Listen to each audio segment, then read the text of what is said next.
speaking of the Senate, tatanungin ako sigurado ng mga asawa nila eh. Puro mga senador ang binabaril eh. Bakit ba, ano ba yung I want to clarify, Mr. Engineer Hernandez. Ano ba yung sinasabi ng abogado mo merong 6 na senador kang babanggitin? Ano ba yun? Your Honor, ang banggit niya po siguro yung laman po ng computer ko. Actually, may mga congressman po na nandun na hindi po senador yung laman nung nung computer ko. So fake news yun, ha? May 6 na senador na nunumbrahan mo daw. Mga congressman yung nasa computer mo. Yes, yung nasa computer ko po, congressman po.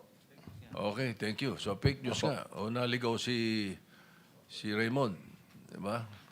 Anyway, basta yung ating media, ingat naman tayo sa mga fake news. Kanina umaga, may napanood na naman akong fake news tungkol sa sarili ko. Hindi ko alam na nangyari yun eh. Mr.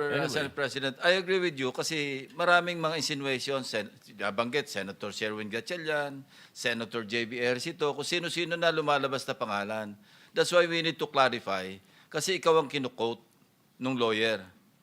And nasa national news ito eh. So in fairness to our colleagues, na hindi naman talaga nabanggit at wala namang katibayan, babanggitin na nakabitin at ikaw ang reference, you know, the Senate President has to really clarify this matter.